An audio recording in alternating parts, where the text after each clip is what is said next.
I see his blood upon the rose, and in the stars the glory of his eyes.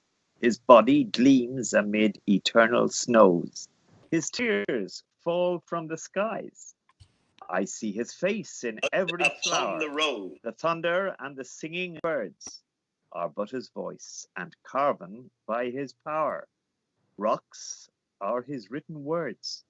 All pathways by his feet are worn. His strong heart stirs the ever beating sea. His crown of thorns is twined with every thorn. His cross is every tree. Now, Oh, good evening, good good evening. What an afternoon. opening. Very serious opening for this evening. Yes, that's it, because art is a serious stuff. Art is Serious. serious, art is important. And yes, this is Teacher's Talk starting English edition. And we have Roy Willoughby. Good evening, Roy Willoughby. How are you? I am pretty good. Yes, glad And to be here. Yeah. and I am really, really happy because we have a woman tonight. Welcome, Simone. A very special woman. Yeah, that. Thank you so much. I'm delighted to join you. Thank you for being together with us tonight. And Simone was the inspiration for Roy reading this poem. What poem is this, Roy? Please explain. All right. Well, we should explain that Talk about the Simone is poem. a poet herself. So that is why maybe I am inspired to read it. Uh-huh. But yes, it's a poem written by Joseph Mary Plunkett, Okay. who was one of the leaders of our rising in 1916, the Easter Rising. And a lot of the Easter Rising leaders were artistic people and academics and other poets as well. The leader, Pádraig Pearse, was himself a poet, and there were others too who had academic and artistic leanings.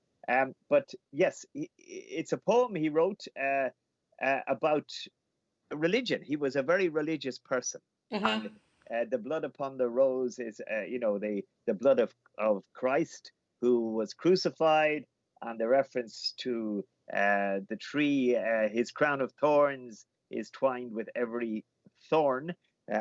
Thorn is a bush like a rose, which has a spiky thorn in it that is not very nice. And his crown, when he was crucified, he had a crown of thorns, but his cross is every tree. But it's reference to self-sacrifice, and the leaders of the 1916 Rising were very much believed that it was a self-sacrifice because they knew probably that they couldn't win the battle. But in fact, because the leaders were executed, they remain in history a lot more importantly than they would have, say, had they not been executed, I think, because that got a lot of public interest and sympathy behind them. But the reason I suggested I read this was that he married his girlfriend, his childhood sweetheart, Grace Gifford, the night before he was executed in Kilmainham jail. And so there is a sort of romantic story here as well. And there is a lovely song called Grace, which maybe not now, but I will sing it for you later, about the marriage in Kilmainham jail the night before he was executed. And the last line of the chorus is, "There won't be time to share our love, for we must say goodbye." You know, there won't be time. They brought a priest in, they got married, and so that was. In fact, Simone, you used to, in a previous existence, you worked in mendicity, and we did an artistic representation of this. Were you there that night? You were involved, weren't you? Yes. No, Yeah. I was there that evening. It was a Yeah. wonderful Yeah. play, and it Yeah. was about those last moments and the Yeah. priest coming in and Yeah. listening to the confession, and then the mother also out there, kind of already crying out because of what she knew was going to happen to her son. So that Yeah. was a very touching Yeah. aspect as well. The the Mendicity is one of the oldest, if not the oldest, charity in Dublin that looks after homeless people and drug addicts. And Simone used to work there, and that's where I first met you, I think, because I did a bit of volunteering, and then she and then also, we met on stage. Yes, of course, yeah. The other connection, well, one of the other connections is Leeson Park Players, one of the best drama groups in Dublin, in Ireland, and Oh, definitely, yes. Simone has been in many plays with us in that, and she was the last one I saw you in was an English comedy. Alan Ayckbourn was in a bedroom. You were in Bedroom Farce, yeah. Yes, I was playing the role of Kate Cookham, and she was quite ditzy and quite full of energy, but she would lose her temper and at one point throw something on the stage, which was one of the greatest experiences on stage. Just unleash it all, throw a towel, and feel brilliant. I just am in admiration of Simone, who came from Romania in 2015. Like, it's only 5 years ago you came. Is that right? Yes. Yes. And now, I mean, your English probably was quite good before you came. I mean, you had studied linguistics. Yes, so my background is French and English literature. So I am an English teacher, well, French English teacher. But I suppose it really does help when you immerse yourself in a culture, in a linguistic environment. You pick up the accent, you learn so many things, because it's not just about knowing vocabulary, but it's also about knowing how it works together, what kind of phrases are culturally used, and also kind of becoming so comfortable with the way in which a certain segment of the population uses language. And I really have enjoyed these 5 years. I've grown. And we as language teachers, well, I am now an ex-language teacher because my school closed. But Fernanda is a teacher, a qualified teacher now. And, to listen to that, and it's a shining example of how we should learn a language, is get total immersion. Absolutely. I mean, there's great arguments, is total immersion without any teaching better than a combination of both. But I always like to think that a combination of both is, and I always used to tell my students that find something you're interested in and read about it, talk about it. The stuff you need in everyday life is the language that you will learn, first and better, and then. But I mean, Simone is now a poet, and she is broadcast on RT Radio. Yeah. Maybe she will read some poetry for us shortly. But, yes, we have some people watching now, and we have Marcos Viana. Hi, Fernanda, Simone, and Roy. And I would like to invite people just to participate. You can ask any question. You can share this video. You can like our Facebook page. We are not going through Facebook now. We are live just on, YouTube. We have a YouTube channel as well. And we already have a question. Marcus is asking, Simone, what language do you most like to practice, English or French? This is a very good question. What's your favorite? Well, English is my third language. So like growing up, I would have studied French in school, and I think I became a lot more acquainted with it than I was with English. But because I have lived for 5 years in Ireland, I would say that my thoughts are in English, they're not in French, and sometimes they're not even in Romanian, which is my mother tongue. So as a matter of fact, when I write in English, I do not translate. So it doesn't go through my mother tongue, and it does not go through French. So I'd say English is my favorite language. Really?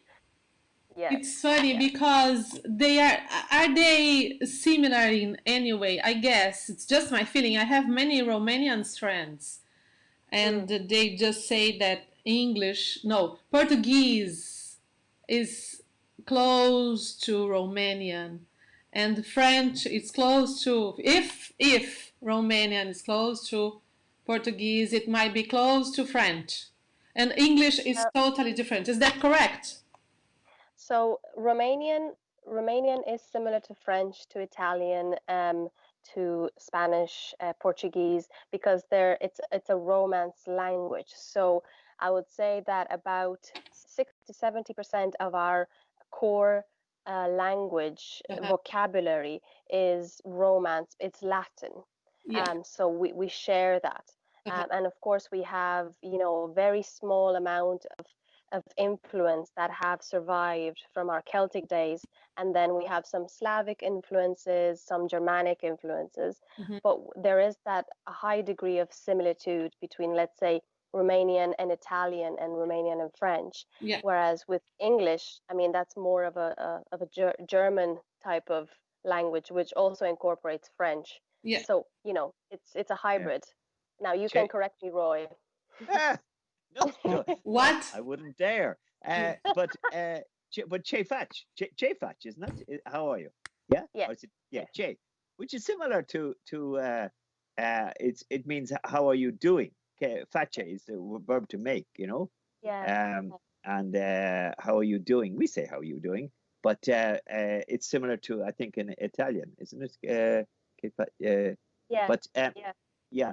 And I love the word for out of a dirty in Italian. Out of a dirty, a te logo. Arrivederci. Arrivederci. Yeah, but listen to what it is in Romanian. Say it then. Yeah. It's la rivedere. Yeah, la rivedere. The sound is the same. Until we see each other again, Yeah. Arrivederci. What do they say? Au revoir. Yeah, in Au French. revoir. Yeah, or till we see again. And you see the Portuguese, you don't have you say até logo, don't you? Yeah. Yeah, which is until later, or isn't it? Later logo? Até logo. No, see you soon. Soon.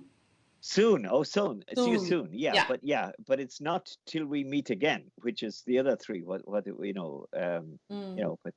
yeah, but I love the word for thank you. Morshomesk, isn't it? Morshomesk. Yeah, so, it's morshomesk. Where does that? Is that Slavic, or where does that come from?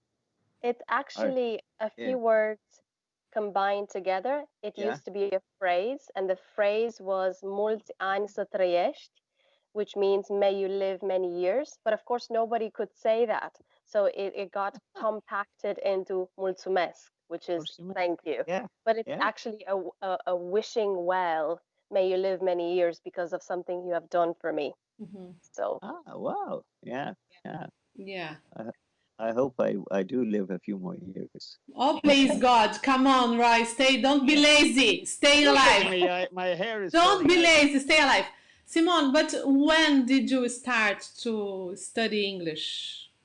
When? Well, I started when I was 10, and my parents they just paid for 1 hour of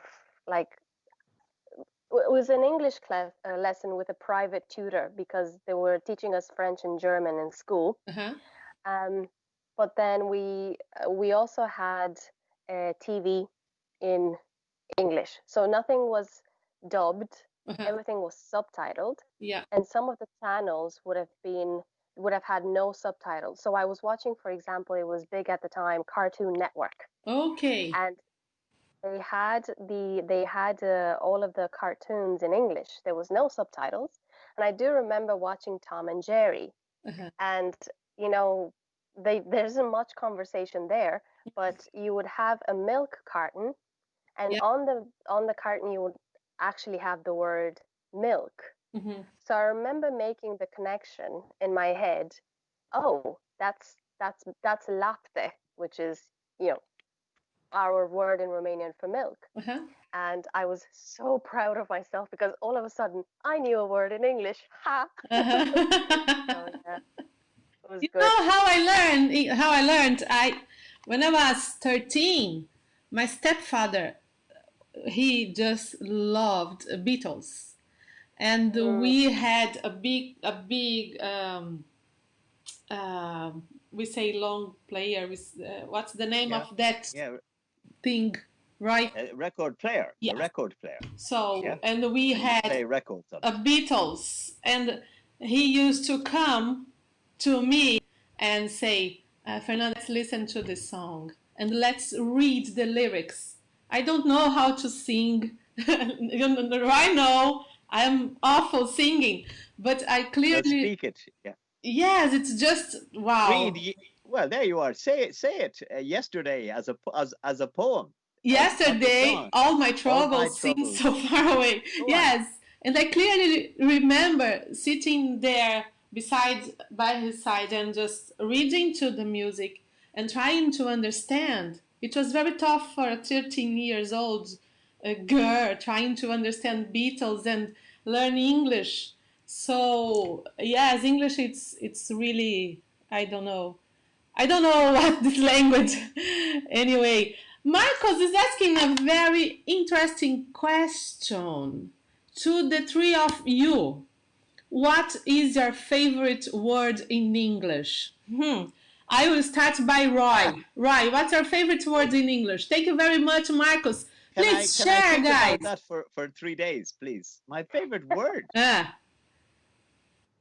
won't tell his favorite word because he has one. But yeah, I don't want to influence you. Yeah.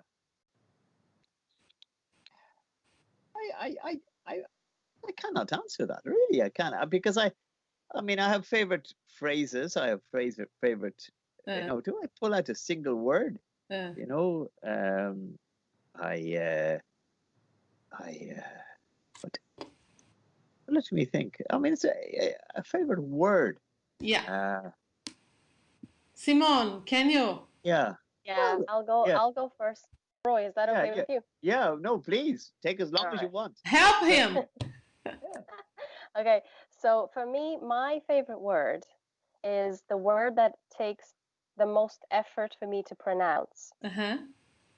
And I have, you know how you sometimes have words that you don't know where to place the stress or the accent in the word, which means that you start pronouncing it and you stutter mid-word. You don't know how to finish it. So because of that, the word that I've struggled the most with pronouncing is, and I might do it again, so I'll try. If I fail, I'll try again. It's the word compartmentalize. Well done. No problem. Thank there. You. Compartmentalized.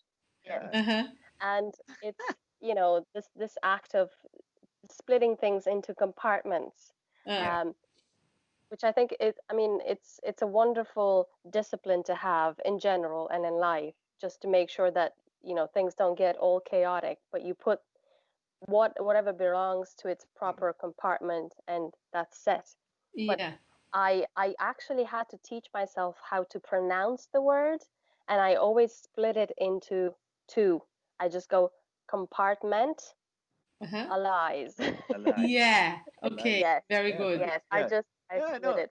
Yeah. No. I mean, so that's people my favorite word. have trouble with pronunciation regularly, and I always just say, just break it down and take it slowly into different syllables. But then you put a couple of syllables, you get two words. You know, well, one word, compartment, and then allies.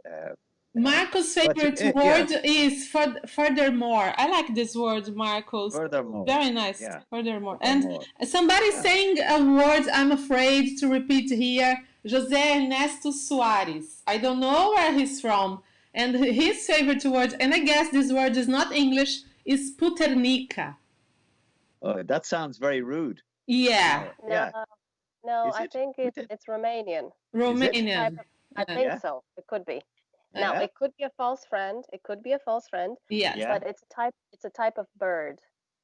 Oh. Puternik. Yeah. Yeah. Okay, because if it's poternike, it's a type of bird. Oh, I see. Because there is the sound, it's similar to a very bad word in Portuguese. So. Well, it's a word for a whore, isn't it? Exactly. In Portuguese, yeah. This sounds similar, yes. Yeah. And yes, my favorite word in English is Marley. Because Marley Park. Marley Park. It's a nice Marley. place, yes. But the sound, it's Marley. Marley. And yeah. it's difficult to pronounce. By the way, Simone, Marley. I would like you to explain to students when Roy.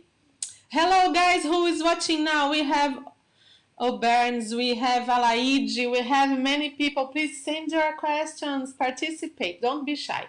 Simone, what did you do to practice and to improve your pronunciation? Can you share your experience? Because I hear... Compartmentalize your learning experience. Yes, please. Yeah. Well, I think what's important is to mimic. I see. And to take a word, listen to it again and again, and then repeat it. But at the same time, the best way to do it is take phrases, because even if you can pronounce a word separately, the way you pronounce the word will change depending on the context. So you have to make sure that you are fluid when you have to construct a longer sentence than one word. But the good place to start is one word. The best place to start is one sentence. Yeah, that's right. I think she must have had to, the milkman must have called to the door for Fernanda. I think she has walked out of the room. But maybe... oh, she's back again. Very good. Yeah. We thought, yeah, that's good. I thought she's gone out to, you go out to find another word. Yes, I was looking for another word similar to Marley, because Ivan is saying, hi guys. Yes, and plus, thank you very much, José Ernesto Soares. He is explaining it's Romanian. Oh, right. So Frumosa. Well, Frumosa. Can you say this word, Simone? Frumosa. Okay, so I think it's frumoasa. The cheese? No, not cheese. No, frumoasa means beautiful, and it's feminine. Frumosa. Yeah. Feminine. So he's being kind, Roy. He's being kind. Yeah. Thank you very much, José, for your kind words. Thank you. Those is it galitas formosas? Oh no, of course it's Romanian. It doesn't. But I'm saying I'm in the presence of two beautiful ladies. Galitas formosas. No, yeah. Linda. Yes, I was looking for another word, but I couldn't find, so I'm back. Marley, and bad spelling there. Sorry, José, sorry. Marley, the sound of E-I, we don't pronounce this. Marley, just like we don't say Marley.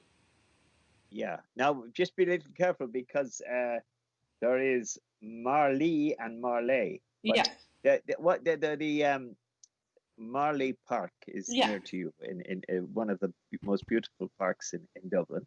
But there was also a movie about a dog, wasn't there? Marley and Me. Yes, true. Yeah, wasn't it? Marley. Yeah. This was my word was just an excuse to Simone to explain about her wonderful pronunciation. And are you teaching now in Dublin as well? You're teaching English, Simone. Did you have this experience teaching? No, so I'm not teaching English. I taught when I was living in Romania, but I was teaching for preschool and primary level, as it happened. So now I'm working in the social sector and the community sector. So when I moved, I got that job with the charity. So I was working with migrants. Yeah. So yeah, people with, in difficult circumstances. And now I am a network manager for the community groups within Dunleary-Rathdown County. So that is my role. That's wonderful. Yes, well done. Good, great. I think it's time we heard a poem from Definitely. Can you do that, please? Yeah. Okay. Well, we let her choose it, or we let her choose it. Yes. Yeah. Do not be too prescriptive. No, but the poem that I want to read is actually the one that Roy commissioned, and it's called Spring and Summer. I'd like to say I wrote a big check and she got lots of money, but she did it as a favor. But maybe when it's published, it will make you lots of money. So I'll read it first, and then I'll just give a brief kind of explanation about the sources of inspiration for it. So, spring and summer. At first, I saw a seagull looking for food in the deserted playground, a tree opening its leaves on the empty street, a window hiding the stranger behind its transparent glass. And I saw spring pass me by in the room upstairs. Then I ventured out and I ran into a little fox. It lifted its head and looked at me in the silence of a street locked behind sterilized door handles. I remembered that we used to talk of flowers and friendship and taming each other, of patience and glass domes that shelter loved ones from the dangers of living. Now we stood apart and whispered things we could not hear. The empty dark thundered behind us.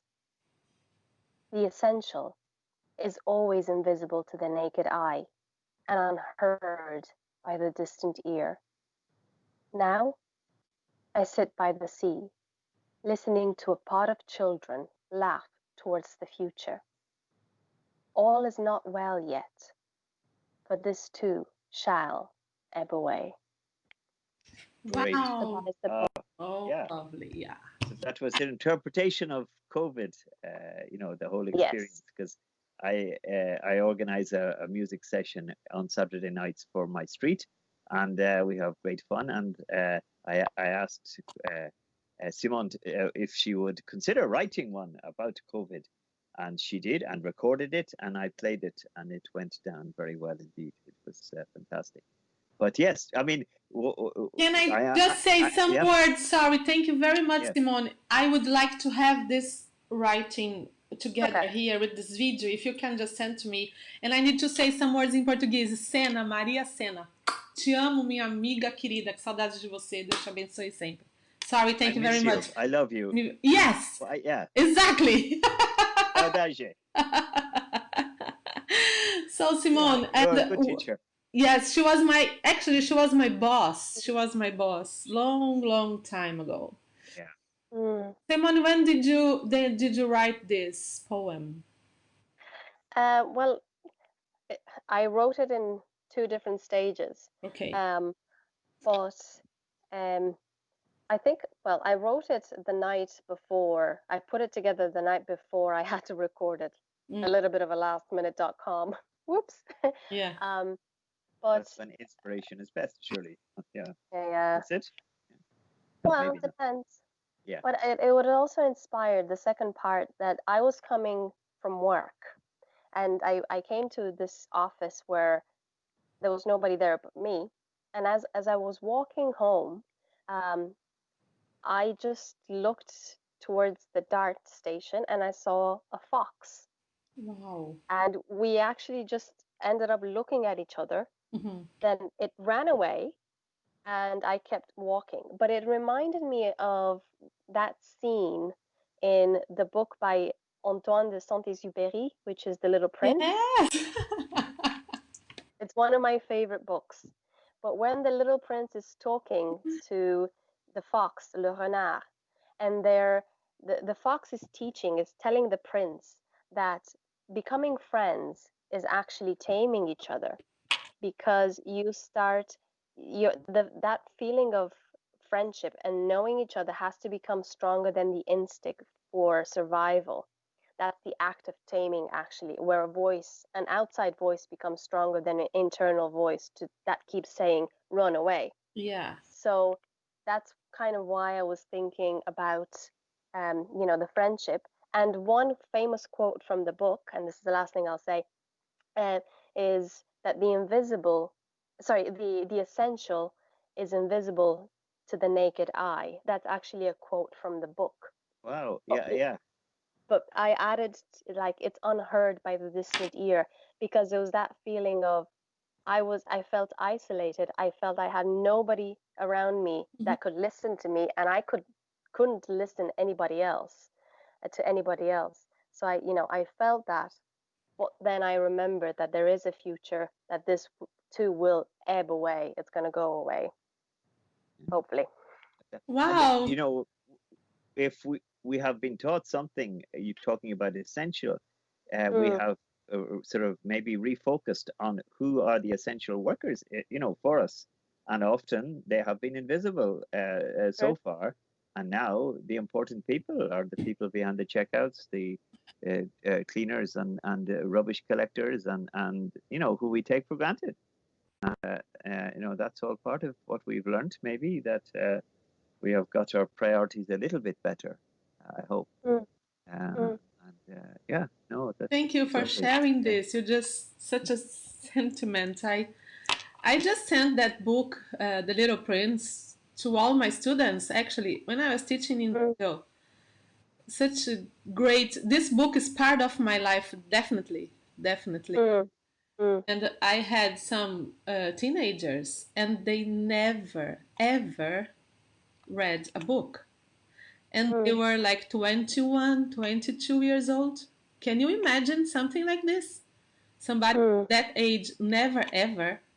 Teenagers who are 21 or 22. They are still teenagers, right? Sorry. All right. We are living until 100. Yeah. So that's the new generation. They are teenagers. Am I still a teenager? Probably yes. Barely. Yeah. But it's just, and then I told, your homework for holiday, it's reading a book. And they, how? I never read a Portuguese book. How come I can read an English book? And I said, yes, you will. You will read. And I sent them The Little Prince. And so I have a connection with that book. And it's just, thank you very much for bringing that to tonight. And wow, so yes. And Roy, what about you? Do you write, Roy? Do you write poems? Are you able to do this? I just told at the very beginning, art, it's a serious thing. Art is really serious. No, I tell you, and Simone will have been experienced. I like writing parodies of songs, and finding words. And often after the plays, I try and write a funny song about the play that we have done in Leeson Park. And it is a familiar tune, I hope. And then we put some lines about, the mess that Simone made of forgetting her lines or whatever. But that ever happened? No, it didn't.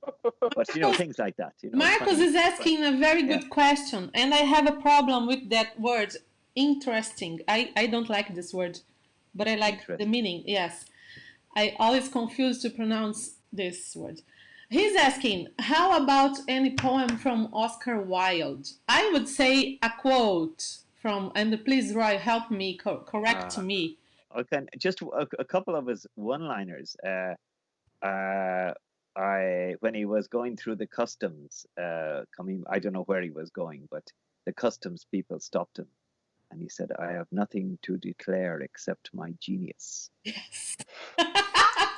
And then said another one, a bit like myself. I can resist anything except temptation.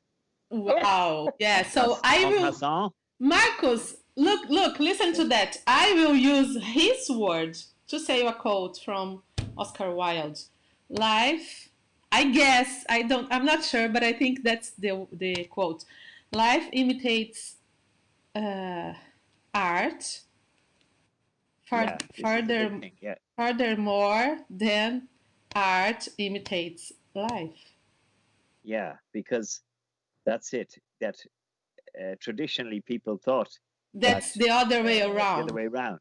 Yeah. That. And Oscar Wilde is genius, because this is so true.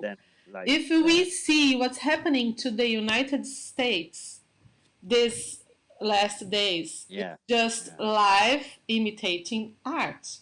Full stop. So what type of art is it imitating?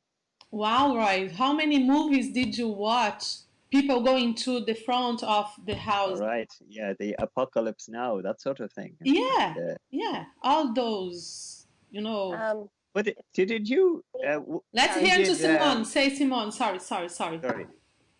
You were saying about that. It kind of reminds me of another wonderful book, which is very relevant, Uh-huh. by Harper Lee, To Kill a Mockingbird. Hmm. And it's the same, what you were saying about what's happening in the States. It's the same kind of principle of social injustice Uh-huh. and things that are coming to light. So again, like that's one of my most favorite books. And a quote from it is that you will never truly understand somebody unless you take off your shoes and you start trying to walk in the other person's shoes for at least a day and see what that feels like. But yeah, it's art. It's in that sense, art highlights what reality, sometimes wants to ignore, I suppose, the truth behind it. Yeah, absolutely, yes. And Marcus is gonna be together next week. You know that, right? That Marcus would Would be you be here. together? Why is he apart at the moment? Oh Jesus. What is it? Is he what? He will Now be he has. here He's together going to with be us. together. Yeah. Together Next with week. who? Or Yeah. yeah. So he's Well, saying book or Kindle. How it will be. I have no answer for this oh, question because I have all no right. Do you Kindle. prefer like? Is that what he's asking? Do you prefer books or Yeah. how it will be in the future or what do The we prefer? best, the best option, book or Kindle. Oh, I don't like Book. electronic stuff. I like to feel. I'm a very bad reader. I have to say that I don't I'm not believe very you. literate. Stop. Yeah, you believe me? Yeah, yeah, because I am a Philistine.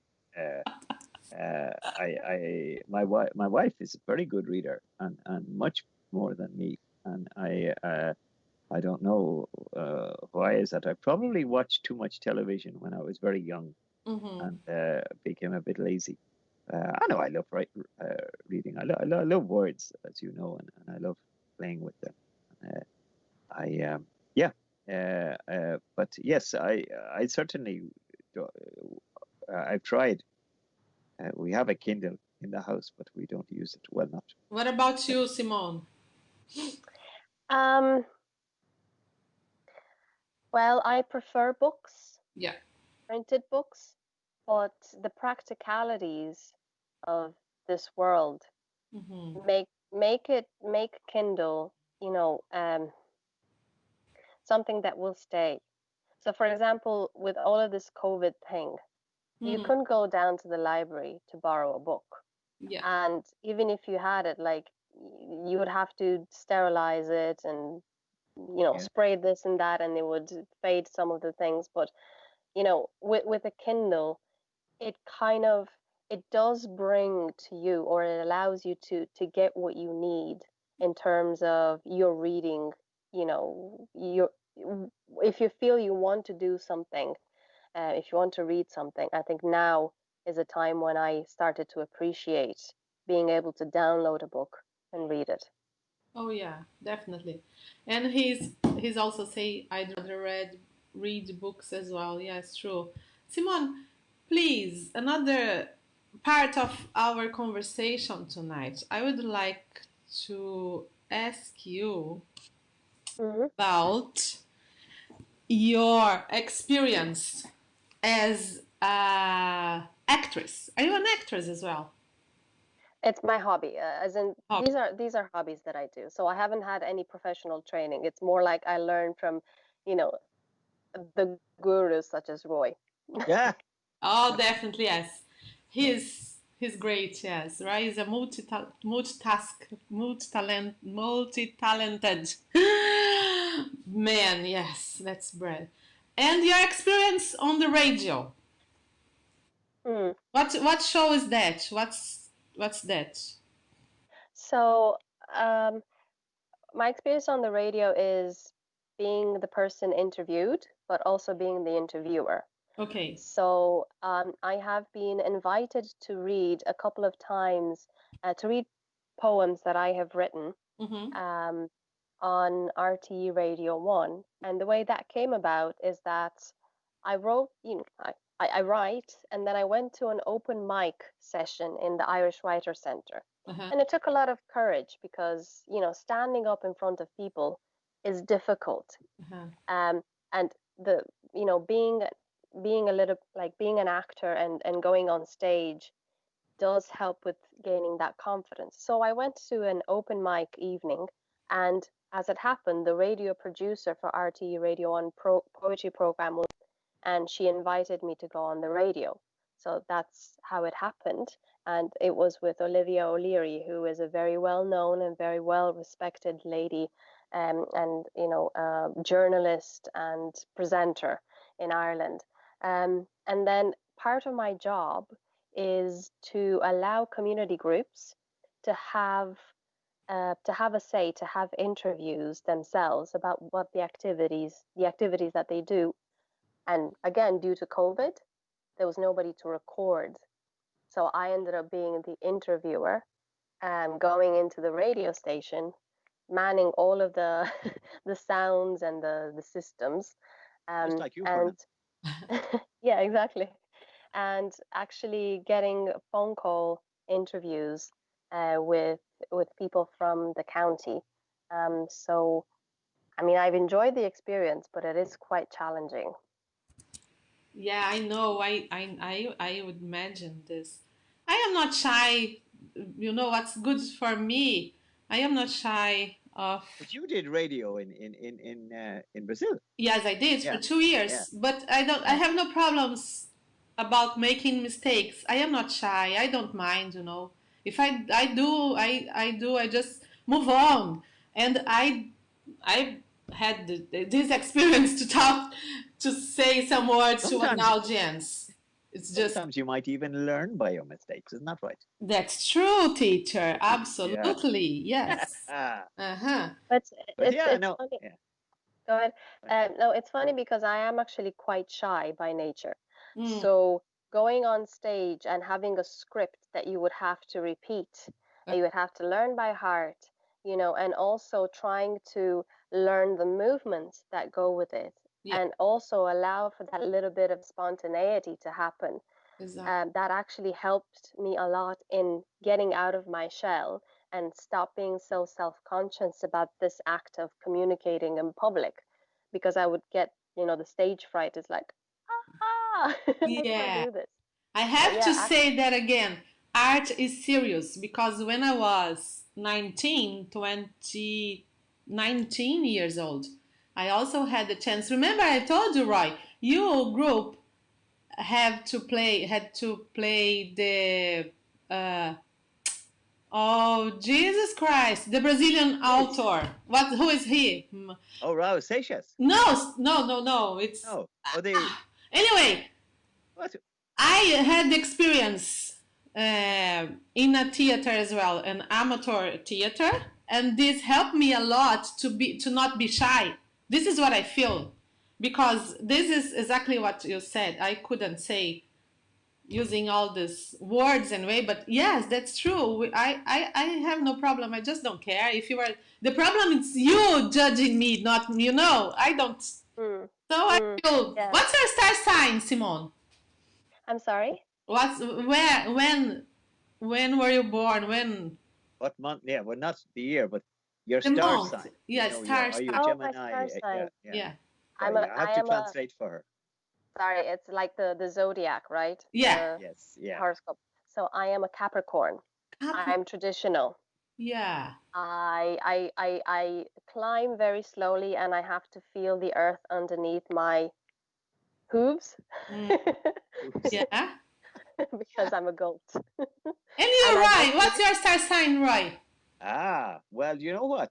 Uh, Something you should ask. I am Gemini me. because my birthday is next week Whoa! on Monday, When? the 8th of June. So it is next Monday. Next So Monday. yeah. Yeah. So next week you can sing happy birthday to me. Definitely we will. Yeah. We will sing. Parabéns a você. Very Is it? Parabéns a você. How about you, Parabéns a... Amanda? Yeah. And What? Simone, sorry, you were saying How about you? me? How about you? When is your birthday? I As am in your star sign. July. I am Cancer. Uh, 5th Yes. The crab, isn't that the cangrejo? Exactly. Yes, yes. I'm Crab. the best of the zodiac. And And Capricorn, you know what? Capricorn is the complement of Cancer. They work really well together, yes. Yeah, so you'll be a good team. Yeah. Yes, There yes, you that's are. true. And I don't remember, Marcos is saying Machado de Assis. No, it's not Machado de Assis. Is Marcos, please help me. Help me to remember. It's the one that say Esquerda Festiva. Who is him? Marcos, please help me. A Famous Brazilian Falecida. writer. Yeah. Yes, it's a Brazilian writer. Remember, But I know his name. I suggest to Carlos. I went to Mendicity once to meet Carlos there to talk about. Carlos is the director, isn't that Uh, right? Charles. Oh yes, no, this is Charles. Yeah, Charles. Carlos. Yeah, she knows Charles well, and she used to work with him. Yeah, Simone. he was the director. Yeah, Yeah. Charles Richards. I Yeah, just call him Carlos. yeah. Carlos is Did you meet Portuguese. him through Leeson Park Players, or did you meet him from another angle, like when you went to Mendicity? Me? Yeah. I met you because of you. I introduced him to Of you. course. Yeah, I forgot. Yeah. Yes. A long time ago. And I suggest him to play this whatever. Oh, yeah, to put on the play. Yes, yeah. I don't remember the name of the author. Please, some Brazilian, help me. Yeah. But was the play that you saw the one by the Spanish author about Spanish? Yes. Yeah. Not Isabel is under the apple tree. Oh, who is it? Eloise. Eloise. Were you in that? Yes. One? Eloise. Is it? Yeah. Eloise. And who wrote it? It's a very famous Spanish writer whose name. Come on. He was writing in the 1930s and 40s, and he was kind of avant-garde, and he has sort of black humor. What was his name? But yes, so that was when you saw that play. You said we might do one by this famous Brazilian author, so famous you can't remember his name. I'm so ashamed now because I don't. Yeah, I know it happens his name. to the best of us. Jesus Christ, he's just. No. And I was in a play twice, and he was the author when I was 19. Yeah. I see his face, but I can't remember his name. Simone, Teacher's Talk, we have 2 editions, one in Portuguese and one in English. English edition is every Tuesday, and we are trying to keep this going because it's good for people, for practicing and for Nelson Rodrigues. Thank you, Marcos. Nelson Rodrigues. Yeah. On the tip of your tongue, wasn't it? On the tip of your tongue. Yes, this is a very good. On the tip of your tongue. Yes. Listen to this. Yeah. Brazilians that were watching now. So, and about when we are having our Portuguese edition, we are not bringing only teachers to the Portuguese edition, and we are not bringing only teachers to the English edition, because we are trying to talk about learning. And I have a question for you. What did you learn during the quarantine?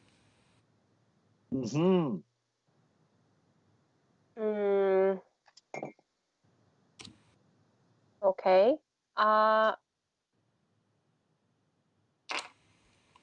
Well, I actually did studies during the quarantine.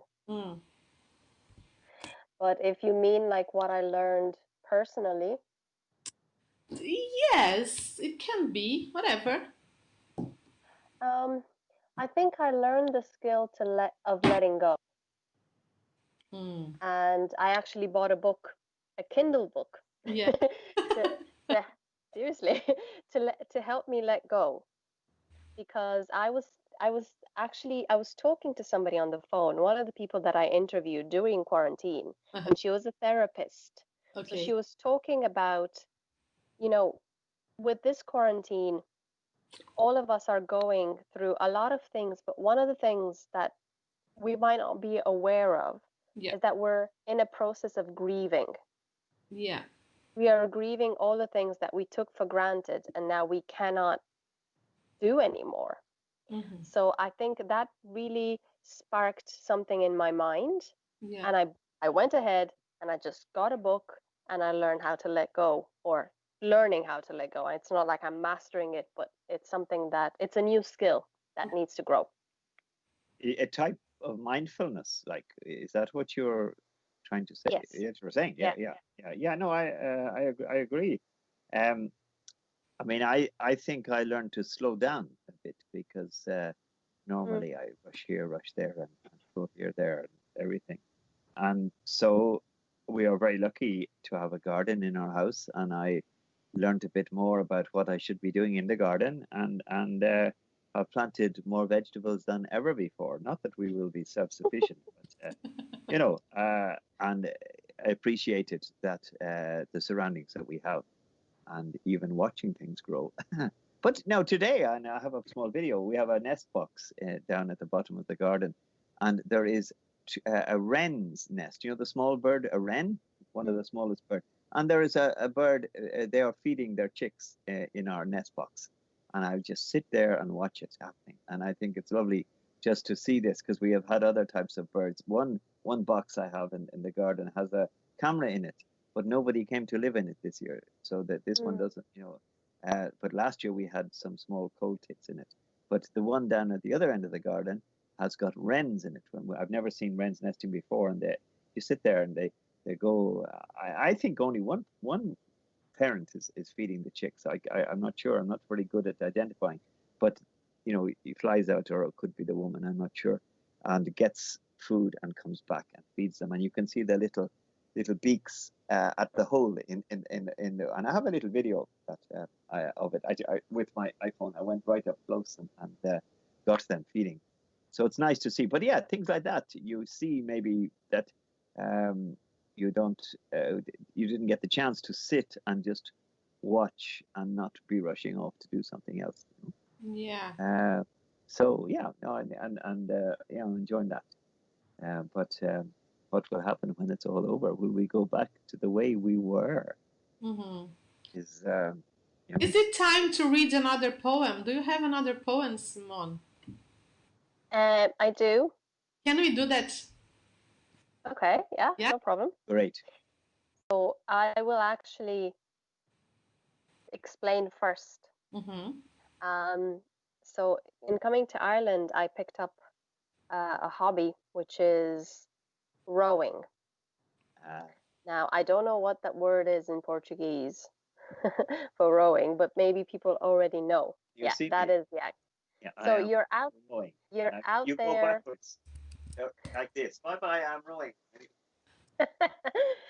You're in a boat, and you use only the power of your body, and you're a team of 4 and a person, the 5th one, who is steering the boat, and you have really long oars on the side. They're very heavy, so it's called coastal rowing. And what we row are wooden skiffs. They're called wooden boats. They're big, they're quite long, they're very beautiful.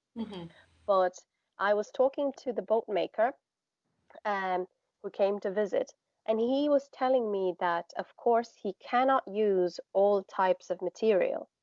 There's some wood that does not like salt water. It only likes fresh water. So not sweet water, but fresh water. So the the river poem, takes or fresh yeah. water. So the poem I wrote is inspired by that, and it's called Mahogany Hates Fresh Water. So mahogany is a type of wood. Wood, yeah. Yeah. Okay, mahogany hates fresh water. I build a boat to cross the sea and see exotic birds nest.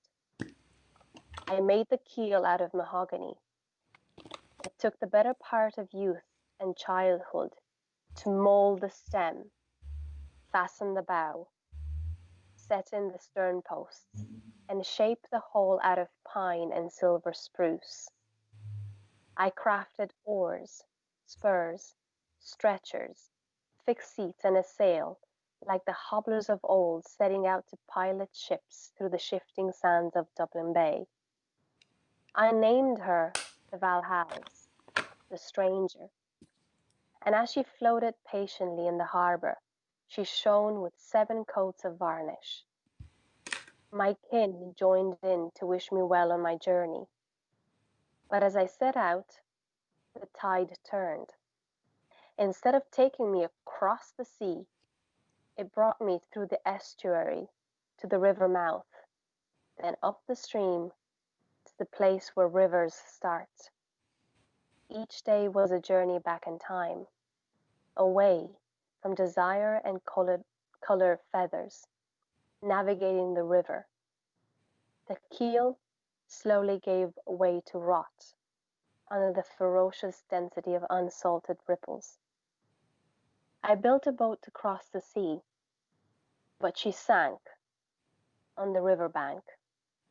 I should have used oak.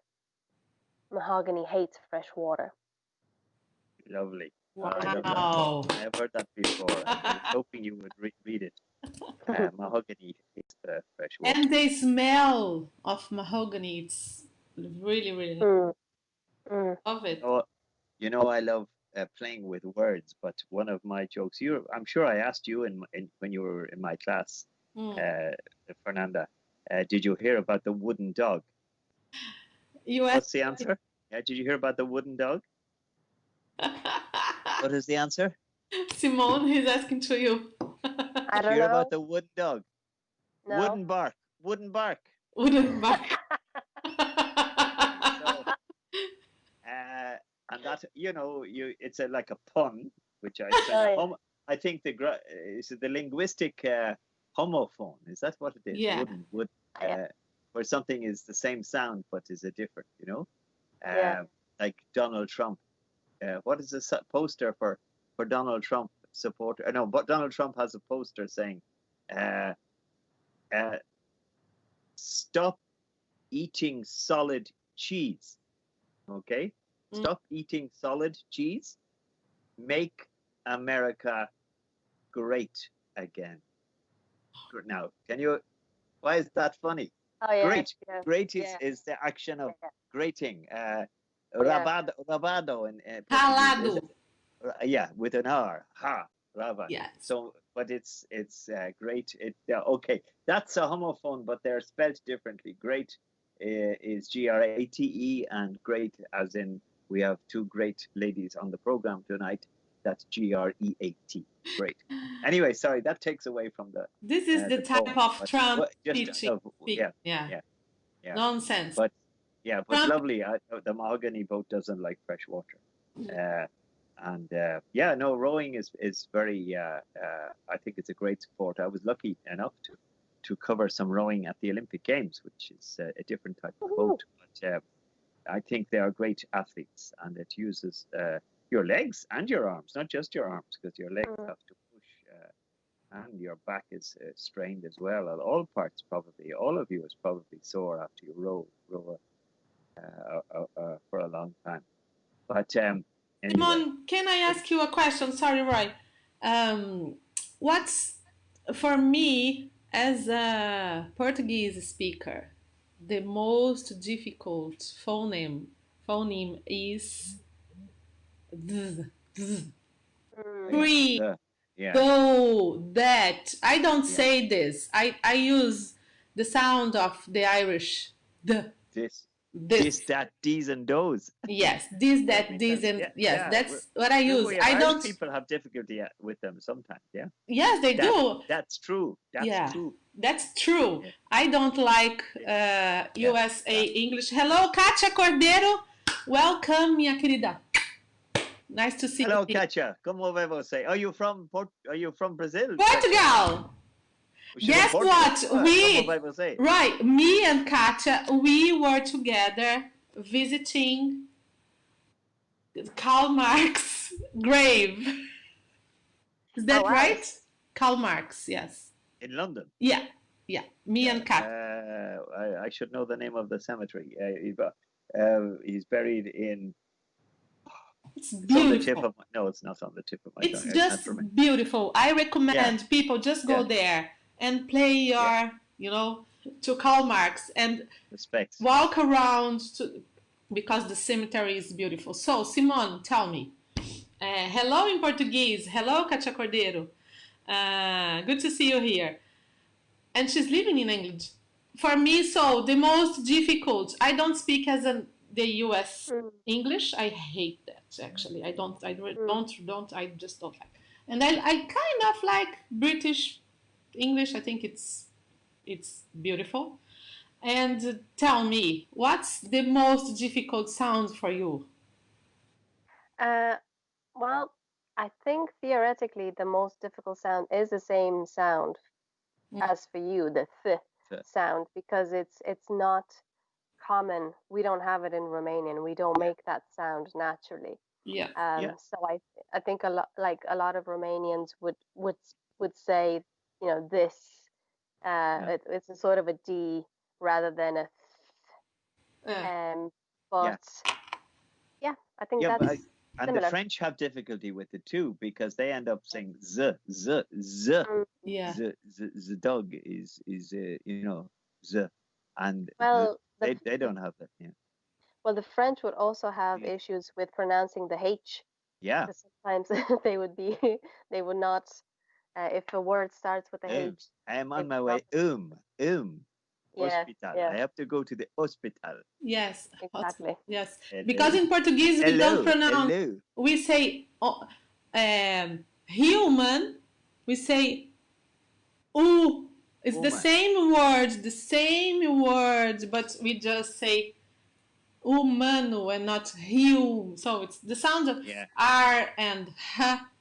So yes, but it's the worst.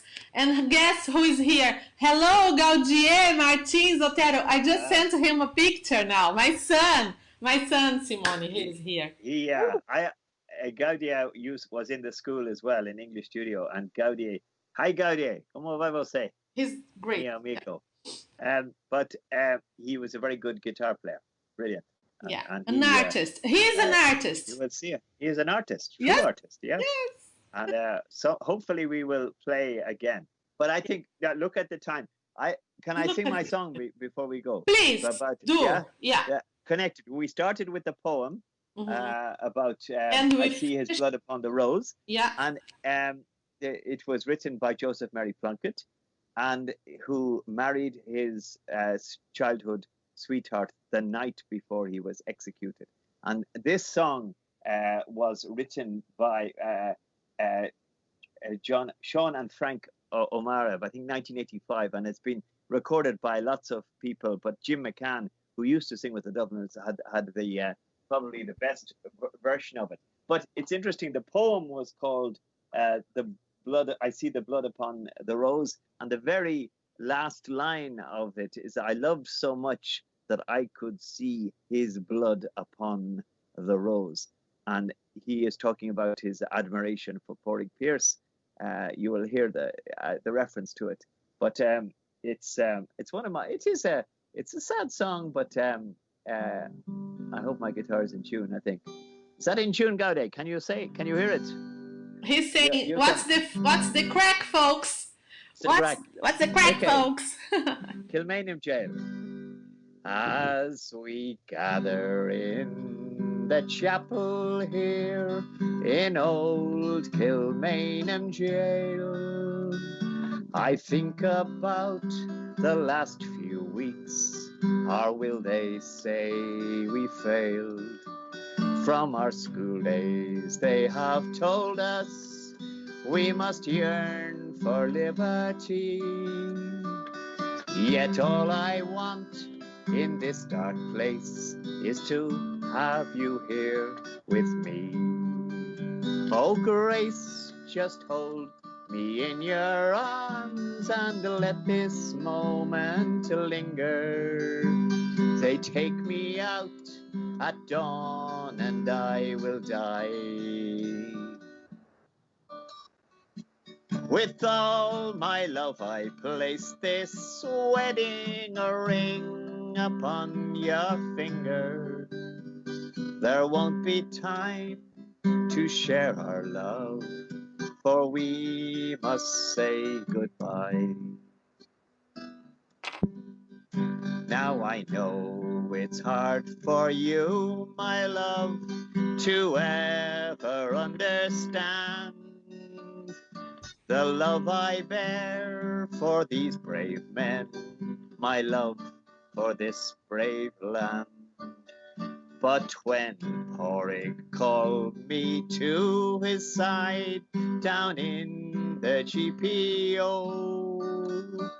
I had to leave my own sick bed. To him I had to go.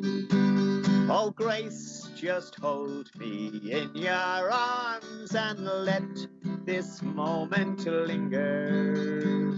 They take me out at dawn and I will die. With all my love I place this wedding ring upon your finger. There won't be time to share our love, for we must say goodbye. Wow, Rob. Well, that's first. El último verso. Now as the dawn is breaking, so my heart is breaking too. On this May morn as I walk out, my thoughts will be of you. And I'll write some words upon the wall so everyone will know. I love so much that I could see his blood upon the road. Oh, Grace, just hold me in your arms and let this moment linger. They take me out at dawn and I will die. With all my love I place this wedding ring upon your finger. There won't be time to share our love, for we must say goodbye. There won't be to share our love, for we must say goodbye. There you are. Woo, bravo. Well done. Well done. Can That's a I lovely say song. something? But yeah, so that's Grace Gifford, and she was interesting. She went on to continue working in the Republican movement, and she's an interesting person. She came from a talented family in Ranelagh, in Dublin 6. Dublin 6. So Grace Gifford married Joseph Mary Plunkett the night before he was executed.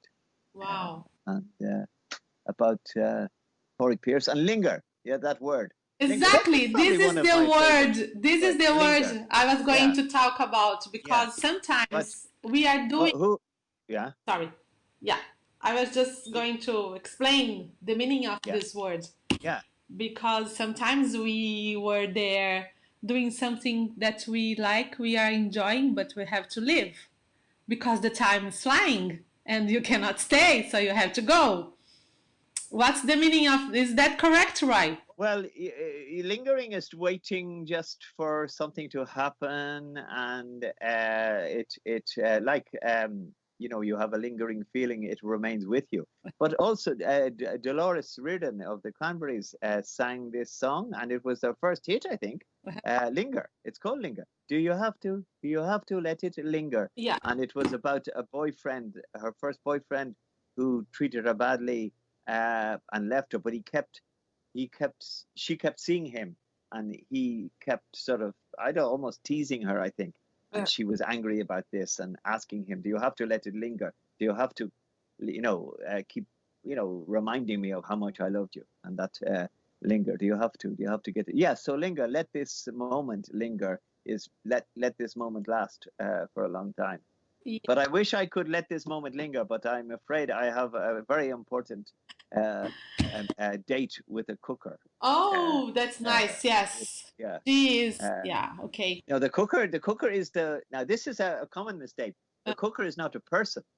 Is the chef where you cook the food. Cooker is the machine that you cook on. Yeah. But a lot of my students think the cooker is a person. Yeah. Because we have ER at the end of the word. Yeah. Simone, thank you very much Morshomesk. I'm so glad you were here tonight, and I want to come back. Thank you. Yeah, we want you to come back some other time. Please do. Thank you so much. It's been really lovely. Yeah. So anyway, as I said, in English, you can join the Portuguese one on. You have there no pressure. You learn Portuguese by Saturday. And Saturday, next Saturday. Please, guys, come because translate the mahogany boat song. No idea what's it. Yeah, we should do this actually. Into Portuguese because we sometimes translate songs from Portuguese to English. So yeah, I mean, we will tell her now whether she likes it or not. That Raul Seixas had this song, "The Day the Earth Stood Still." Yeah. Anyway, it was from 1970s, and he wrote it as a song about imagining when nobody went to work, everybody stayed at home. And he talks about the people didn't go the policeman didn't go to work because he knew there would be no robbers, because the robbers didn't go to work because there was no if they stole something they couldn't sell it, and everybody stayed at home, and it was kind of prophetic. Yes, teachers didn't go to teach because there were no students there. The teacher didn't go to school, and it was quite prophetic. Yeah, but it was written in 1977. Right? Yeah. Anyway, ladies, I enjoyed that very much. Thank you very much, guys. Please come back. Saturday we have another edition. Simão Pedro, professor que vem falar com a gente no próximo sábado. And next Tuesday we have Marcos. Teacher, Marcos is coming together. That's what he's coming together. Yeah. No, I think he's going to join us. Yeah. He's going to join us. Sorry, Teacher Roy. Sorry, Teacher Roy. Yes. You see, the group comes together, but one person doesn't come together. That's why I made the joke. Join. Pull yourself together. I see. Roy. Yeah. Roy, I hear the cuckoo's call for you. Oh, the cuckoo's call. Lovely. I like it. I hear the cuckoo. Guys, please just spread love around the world. Yeah. We will. Thank you. Thank you. So God much. bless. Bye. Bye. See you. Arrivederci and arrivederci and ate logo.